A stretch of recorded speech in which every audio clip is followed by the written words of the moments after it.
जय श्री राम दोस्तों। आज के इस एपिसोड में हम आगे की कहानी सुनेंगे।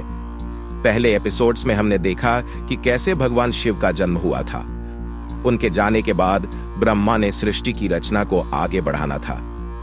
अगर आपने अभी तक वो एपिसोड्स नहीं देखे थे जरूर देखिए, क्योंकि उनके बिना आपकी कथा आधी रह जाएगी।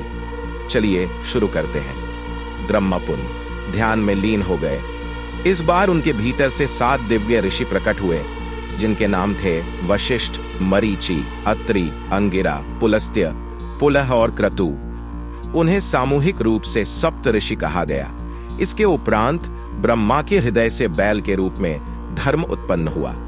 समय एक बीता तो ब्रह्मा ने धर्म के भाग्य को लेकर भविष्यवाणी की। धर्म, तुम 4 पैरों पर खड़े हो, जो 4 सद्गुणों के प्रतीक हैं: सत्य, तप, शुचिता और करुणा। सतयुग में तुम 4 पैरों पर खड़े रहोगे, क्योंकि इन सभी गुणों का सहजता से पालन किया जाएगा। जैसे जैसे प्रत्येक युग आगे बढ़ेगा, तुम एक एक करके अपने पैर खोते जाओगे। त्रेता युग में तुम्हारे 3 ही पैर होंगे। पिताश्री, 3 पैर? हाँ, ऐसा इसलिए क्योंकि बहुत से लोग तप करना छोड़ देंगे। फिर द्वापर युग में तुम्हारे 2 पैर रह जाएंगे। पिताश्री, 2 पैर? हाँ, यह इसलिए कि बहुत से लोग शुचिता को त्याग देंगे। और फिर कलयुग में तुम्हारा केवल 1 पैर रह जाएगा। पिताश्री, केवल 1 पैर? हाँ, क्योंकि कलयुग में लोगों में करुणा नहीं रह जाएगी। धर्म, मैंने तुम्हें अपने हृदय से उत्पन्न किया है, किंतु दूसरों के हृदय में तुम्हारा अधिक समय तक वास नहीं रहेगा। शीघ्र ही कुछ अन्य प्राणी अस्तित्व में आ गए। ब्रह्मा की भ्रिकुटी से अग्निदेव और वक्षस्थल से कामदेव उत्पन्न हुए। ब्रह्मा के दाहिने अंगूठे से दक्ष, नाभि से विश्वकर्मा और ग्रीवा से नारद की उत्पत्ति हुई। ब्रह्मा फिर से उदास होने लगे। वे मुड़े और उन्होंने पितृ स्नेह से भरकर नारद की ओर देखा तथा नारद से वही अनुरोध किया जो उन्होंने कुमार ऋषियों से किया था। जाओ पुत्र, सृजन की प्रक्रिया को आगे बढ़ाओ। परंतु दुर्भाग्य से कुमार ऋषियों की भांति नारद ने भी सिर हिला दिया। मैं यह स्वीकार नहीं कर सकता। जन्म और मृत्यु के अंतहीन चक्र में फंसे इस लौकिक जगत का मेरे लिए कोई अर्थ नहीं है।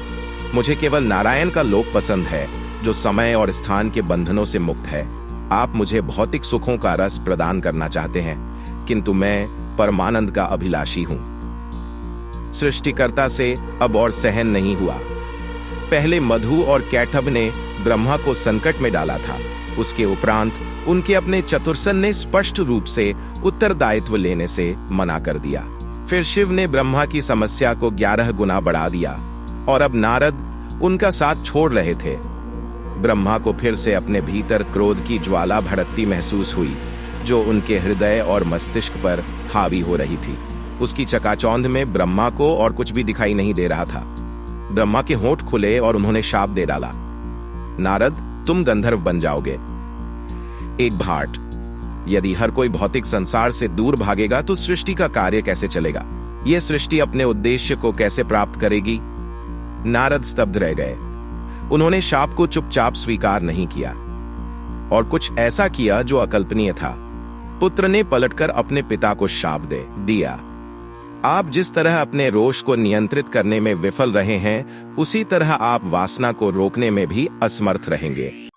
आपके मन में ऐसी इच्छा उत्पन्न होगी जो कभी उत्पन्न नहीं होनी चाहिए, और फिर आपको उसका मूल्य चुकाना पड़ेगा। ब्रह्मांड सिहर उठा। तीनों लोग कांपने लगे। इससे पहले कभी किसी पिता ने अपने पुत्र को या किसी पुत्र ने अपने पिता को शाप नहीं दिया था। नारद के शब्द समूचे ब्रह्मांड में गूंज रहे थे। इस बीच नारद वहां से चले गए और सृष्टि का भविष्य पुनः संकट में पड़ गया। ब्रह्मा के नेत्रों से आंसू छलक आए। उन्हें इतनी पीड़ा हो रही थी कि उनके कमल पुष्प की पंखुड़ियां तक मुरझाने लगीं। जिस समय ब्रह्मा के पास सहायता पहुंची, उन्हें इस बात का लगभग भरोसा हो चुका था कि उनका उद्यम पूरी तरह निष्फल था। उन्हें वह सहायता सबसे अनपेक्षित व्यक्ति से मिली थी। इसके आगे क्या होगा, ये जानने के लिए हमारे साथ बने रहिए और सब्सक्राइब कीजिए हमारे चैनल महादाथा को। जय श्री राम।